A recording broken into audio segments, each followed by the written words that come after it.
What is entrepreneurship and who is an entrepreneur? These two questions are asked more frequently, reflecting the increasing demand in the field of entrepreneurship. The main difference between entrepreneur and entrepreneurship is their attachment. That's the suffix ship. Entrepreneur is a person, while entrepreneurship is the process. Entrepreneurship is the process of creating something new or different with value by devoting the necessary time and effort. It is both a science and an art. It involves vision and the passion of innovation and creation. Entrepreneurship is also requires willingness to undertake calculated risks. Moreover, entrepreneurship involves in accepting challenges. In general, entrepreneurship has four key elements. The first one is vision, which means identifying emerging opportunities. Second, innovation, which means doing something new, bringing the idea into reality. Third, risk-taking. Fourth, organizing, which means coordinating resources.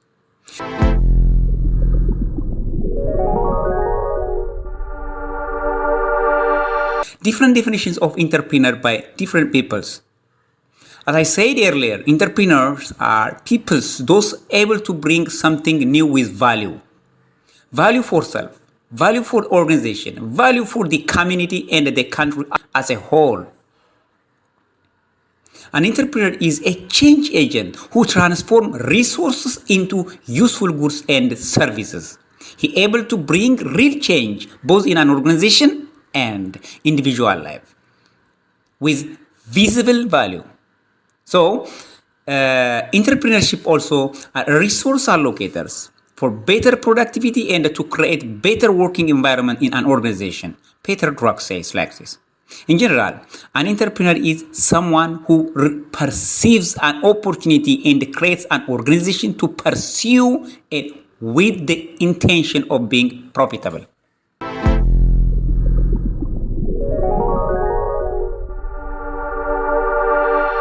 There are four phases in an entrepreneurial process.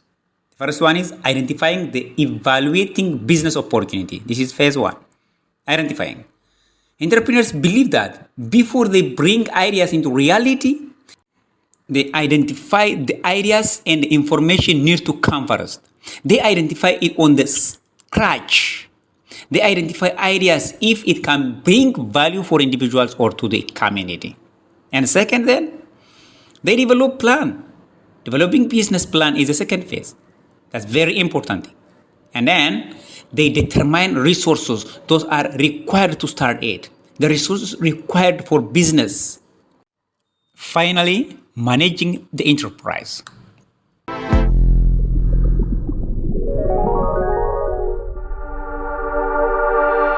There are so many ways of classifying entrepreneurs. We will see some of them with this lesson. According to type of business, entrepreneurs can be classified as four categories. The first one is business entrepreneurs, then trading entrepreneurs, industrial entrepreneurs, corporate entrepreneurs, and agricultural entrepreneurs. When we come to business entrepreneur, this type of entrepreneurs are individuals who visualize the idea for a new product or service, okay, and then create a business on materializing their idea into reality. But the trading entrepreneurs is one who undertakes trading activities. Okay, business entrepreneurs involves on new product or service, but trading entrepreneurs are involved and undertakes the trading activities. Industrial entrepreneurs, this type of entrepreneurs are those who identifies the potential needs of customers and they work on it. But corporate entrepreneur is a person who demonstrates his own innovative skill in organizing and managing a corporate. However, the fifth entrepreneur is agricultural entrepreneur, as I said earlier. So this one, as the name indicated, agricultural entrepreneurs are those undertake such agricultural activities. The second classification is classification by Danhoff.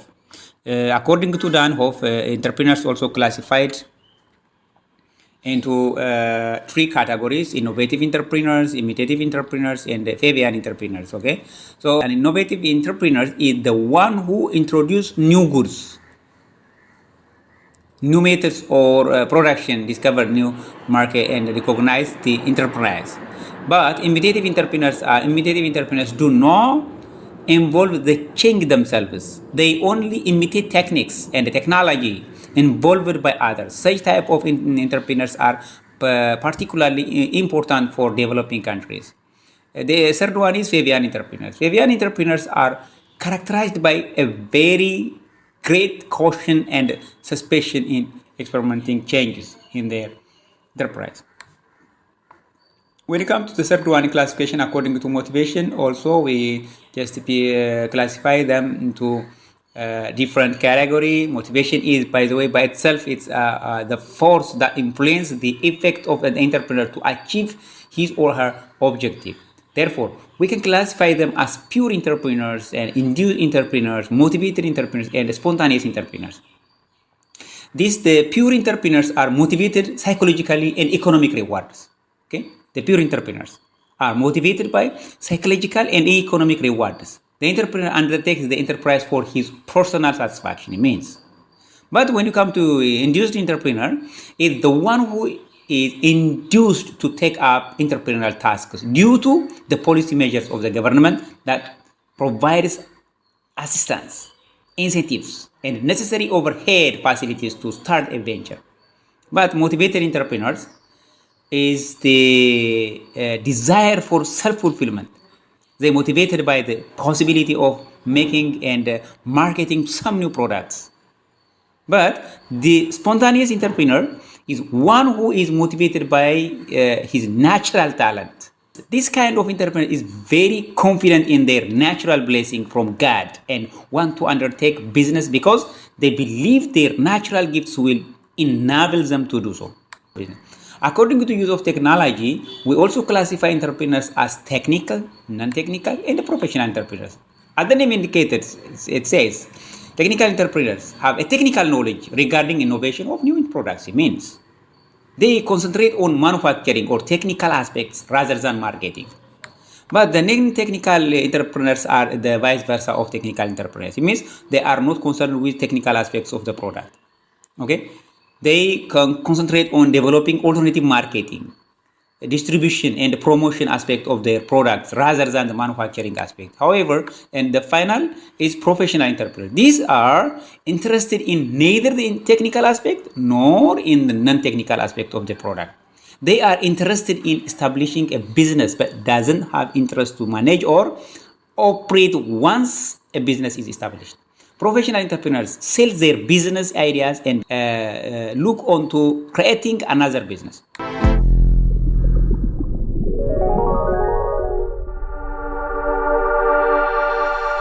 A successful entrepreneur must be a person with mental ability, which means reasonable intelligence and should have creative thinking. Also must have clear objective. A successful entrepreneur also should have human relation ability. It is the most important personality.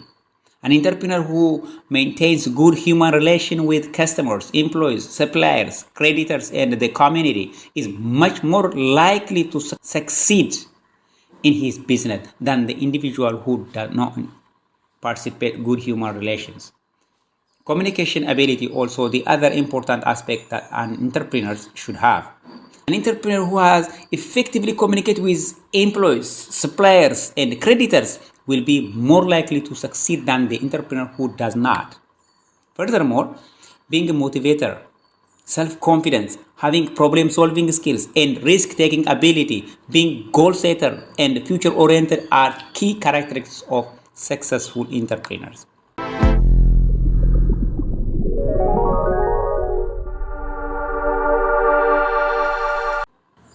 Entrepreneurs play a vital role to bring change in an organization and in the community as well, because taking to a higher rate of economic growth by creation of value. They also speed up the process of individual use of the factors production. They also create employment opportunities. They play a role in better social changes. They also source for developing technological knowledge in the community. For this case, our entrepreneurs plays a vital role to bring changes in an organization and in the community.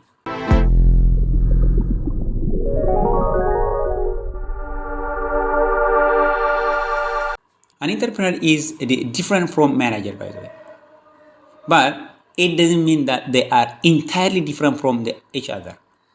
That means they also have their own intersection points.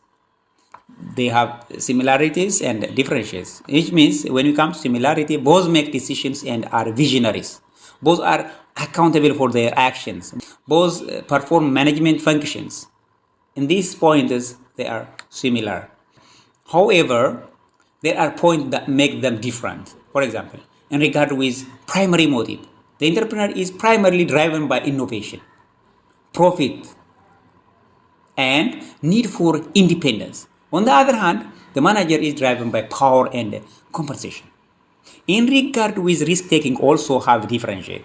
An entrepreneur takes calculated risks of a business venture. He may jeopardize his own financial security for losses that may occur, but the manager does not face the uncertainty of a new venture with its potential for failure and the financial losses. He does not share any business risks.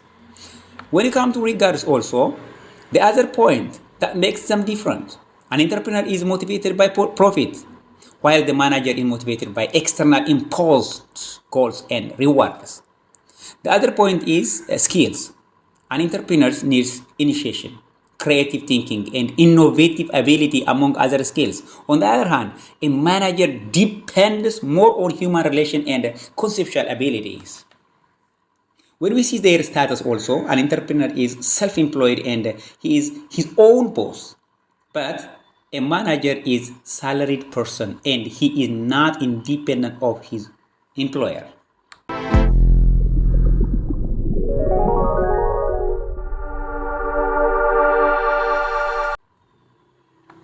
Innovation implies action, not just a new idea.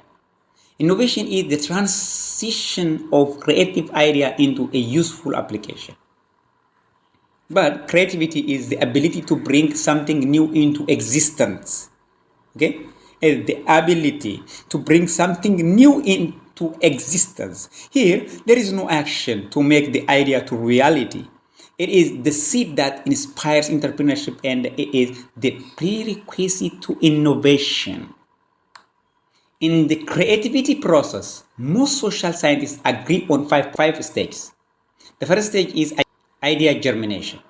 It is a seeding process. For most entrepreneurs, ideas begin with interest for finding a solution to a particular problem. The second stage is preparation. Once a seed of interest has taken from as a focused idea, creativity people embark on conscious search for answers. If it is a problem they are trying to solve, then they begin an intellectual journey, seeking information about the problem and how others have tried to solve it. The third stage is incubation. It is the assimilation of information by the subconscious mind, just in hidden mind. In this stage, the subconscious intellect assumes control of creative process. The fourth stage is illustration. It is an enlightenment period. It occurs when the idea resurfaces as a realistic creation. This stage is critical for entrepreneurs because ideas by themselves have little meaning over here. Then, finally, verification. It is the development stage of refining knowledge into innovation. So, in general, the creativity process has 5 stages. The first one is idea germination, then preparation, then the third stage is incubation. After we incubate, illuminate the ideas. Then verifying will be the final stage for this process.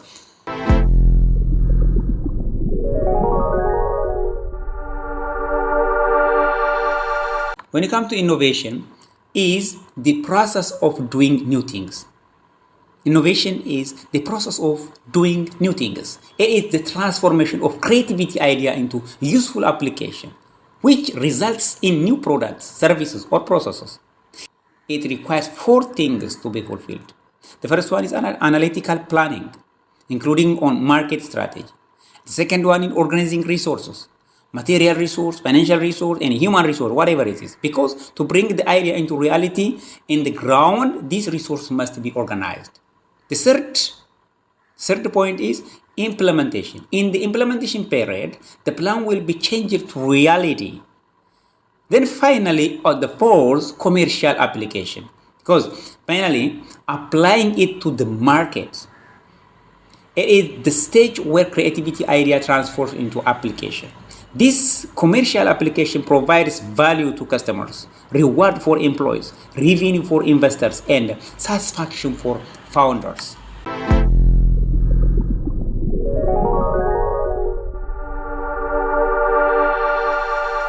Today, people are becoming entrepreneurs at an alarming rate.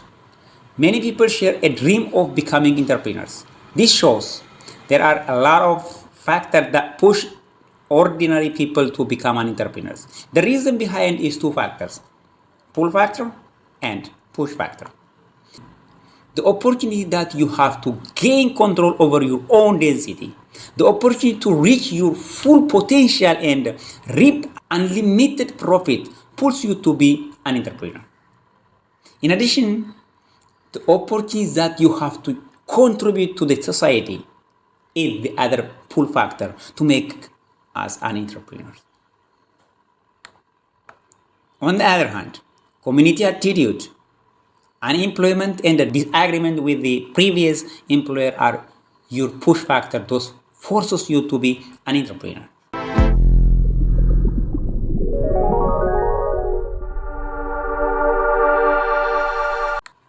Small business is a business which is independently owned and operated, not dominated in its field of operation, and meets certain standard of number of employees and capital. Generally, there are two approaches to define a small business enterprise: size criteria and economic or control criteria. When it comes to the size criteria, to measure the size of the business and classify them into a small business enterprise, there are criteria commonly used: sales volume, number of employees, asset size, volume of deposit. All these are criteria. And in regard with economic or control criteria, market share, independent, that means not dependent on donors, and management style by itself. Also the other criteria, having a manager with no dependent managers or small number of department managers it has. However, the most widely used criteria to define a small business are number of employees and amount of capital. See, the number of employees and amount of capital is the other widely used criteria to define a small business. According to the current Ethiopian context, micro enterprise and small enterprise, we can say them. So the micro enterprise are a business enterprise found in all sectors of the Ethiopian country with a paid up capital of not more than 20,000 and less than 20 employees. Okay, not more than 20,000 and less than 20 employees, which means micro enterprise.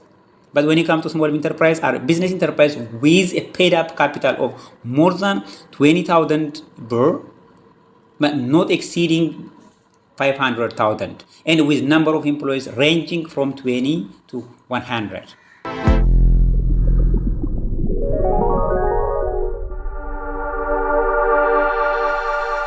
So when it comes to characteristics of small business, it has own characteristics. The first one is actively managed by its owner.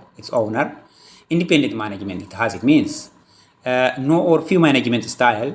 The other characteristic is its style of management is highly personalized. That means the owner has first-hand knowledge of every move in the business at all levels, and he is the main decision maker. Okay, the capital is also supplied by ownership and is held by an individual or small group.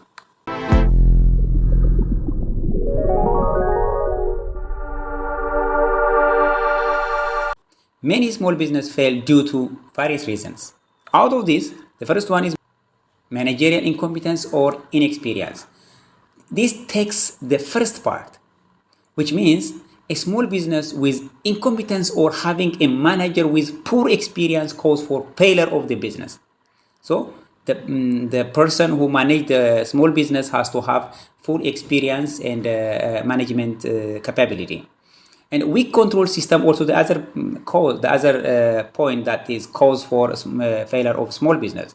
If the control systems do not provide adequate information on a timely basis, the entrepreneur may be in trouble before he knows it.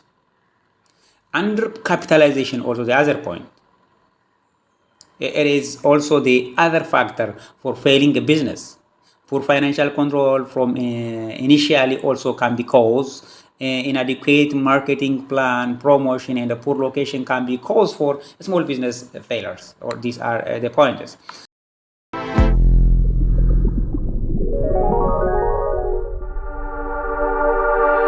As an entrepreneur start up a new business, they could get the idea of a business from different sources. There are many possible sources of ideas. Some of the more useful ones are customer, existing companies, distribution channels, the government and research and development units are the source of business idea. But evaluating the business idea is very, very important point. How to evaluate your business idea? Before bringing the idea into reality, first, we need to write a business plan. Then, assess the market demand. Then, research your direct and indirect competitors. And finally, identify your customers. This is very important point.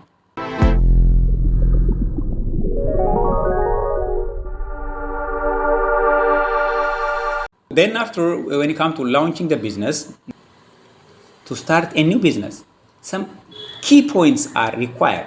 Among them, the first step is identification of new venture opportunities. We have to identify that if there is opportunities and their types. Even we need to figure out its percentage. Second stage, evaluation and selection of new venture opportunities. Then we have to evaluate the opportunity that we identify. On the third stage, we need to see technical, marketing, and financial feasibility of the identification project. Also, the other point that focus on. On third step, technical, marketing, and financial feasibility of the identification project. Also, the other point that focus on. On fourth step, we have to assess our capability in all directions to start the business. Analysis of competition also the other very important point. It helps us to predict our opportunities and treat also. So it helps us to make ready for every challenges. It helps us to face the challenges. It also makes us stronger to overcome the challenges and survive in the market. Developing action plan. Then we need to set our plan. Finally, we start the business. We implement the business that we plan to do through continuous evaluation. In general speaking, to start your business, refine your idea first. Then write a business plan in answering some WH questions. Once you have your idea in place, you need to ask yourself a few important questions. What is the purpose of your business? Who are you selling to? What are your end goals? How will you finance your startup costs? This question can be answered in a well-written business plan. Then assess your finance. Starting any business has a price.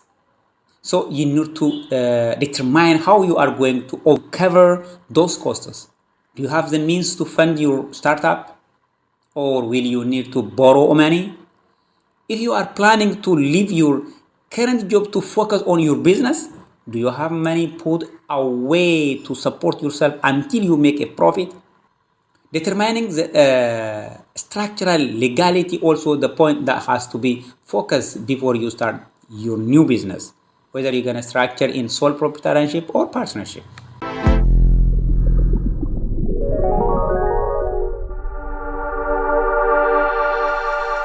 To run a business, a manager or leader needs to analyze the business environment. In this regard, the strategic management model is key point. In a strategic management model, we have to analyze the environment. Then, what are our environment? Customers, competitors, market, technology, other factors. Then anticipate the future. After we anticipate the future, our trends, assumptions, opportunities, threats, all this after we anticipate it, then we have to define the philosophy of our mission and the values. Finally, define our direction to the competitors, competitions, value propositions, and products or services. All these things has to be considered. Then we set our goals. Okay, desired results, measures, current performance, goals. All these things has to be considered in the goal setting time. Finally, create our plan, whether it's project or operational plans. So we need to strategically analyze.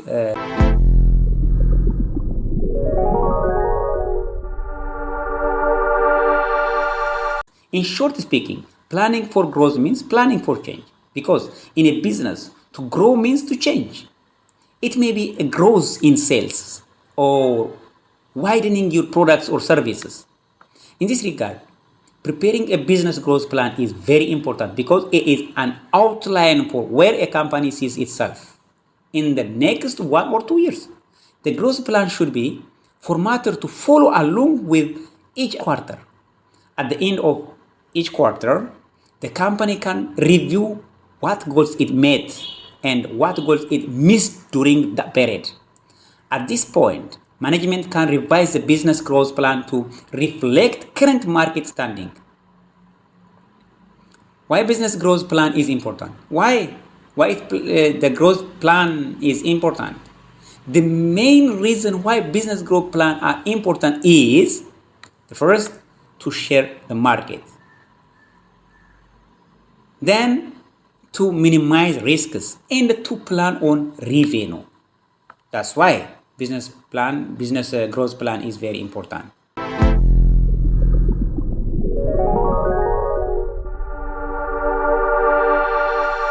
What factors impact business growth?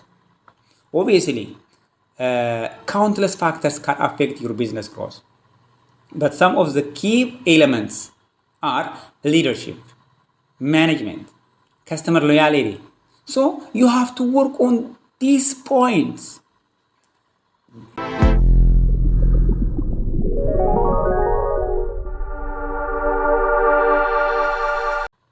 On the other side, there are also countless growth strategies for business, such as market strategy, development, product strategy, and diversification are some of them.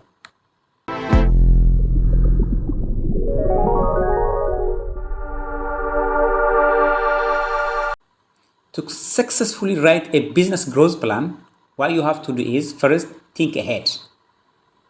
The future is always unpredictable, but if you study your target market, your competition, and the past growth of your company, you can plan for future expansion. Second, study other growth plans. Third, discover opportunities for growth. Then at the fourth stage, you have to evaluate your team because your plan should include an assessment of your employees and a look at staffing requirements to meet your growth objectives. By assessing your own skills and those of your employees, you can determine how much growth can be accomplished with your present team. You will also know when to start hiring additional people and what skill set to look for in those new hires. Then you need to find the capital. Finally, you can start writing. But if your business is launching as a new, you have to consider and identifying the new idea of product or service. Again, you have to assess the market and competitors. In this regard, don't give up for failure because you learn far more from your failure than your success. Remember, be careful. Don't give up for failure. Don't give up for failure because you learn far more from your failure than your success. Failure is the key to success. Try, then try again. One of the most important senses most humans passes is pain. Pain allows us to learn very quickly from our mistakes.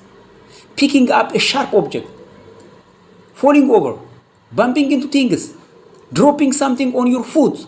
The pain involved quickly allow children to learn not to do these things. Without pain, children would not learn through their failure. Without this failure, they would not learn how to succeed. Moving into adulthood and professional life, failure is very often viewed as a negative thing. Be careful. As a people and a business, we are all going to fail sometimes. No person or company is successful at everything, and failure can teach us a great deal. So don't afraid of failure. It will be your future lesson.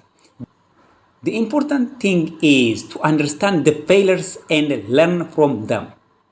Leaders certainly found that the hardest and most important lessons have always come from failures. It is what ultimately helped us become successful. If you look at the history of successful entrepreneurs, you will often see they had multiple failures before becoming successful.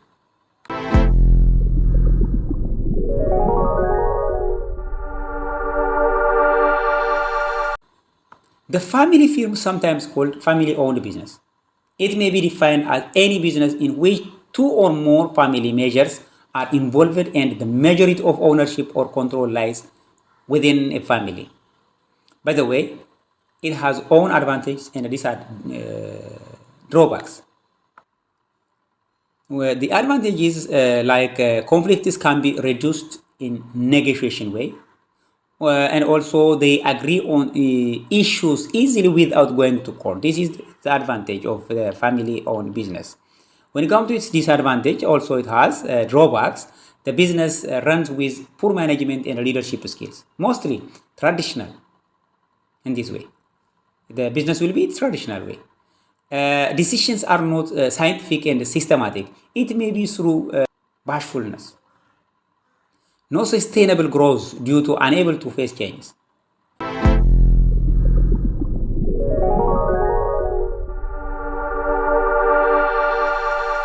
Do you think that there is possibility of turning entrepreneur to leader? The answer should be yes. It is possible. Even this is the real turning point in your transition from entrepreneur to leader. The transition from entrepreneur to leader involves a change of mindset, just a change of mindset. You need to make sure that you are always working on the business, while other employees are working in the business. You understand? You need to make sure that you are always working on the business, while other employees are working in the business. But to make this real, first, you have to let go of your ego. Let go of your ego. Second, don't wait for volunteers. Third, share all essential resources. Make sure you have put all of the resources in place to ensure that your employees can succeed at their task without having to wait on further details. Fourth, patience is a virtue because it will be a learning curve for your staffs as it is for you. Be patient while they learn to complete these new tasks and leave extra time to account for this. Fifth and finally, give praise and recognition. When an employee does well, praise them for it. Give credit where credit is due. This will create a positive and productive work environment where employees feel valued and motivated to produce good work.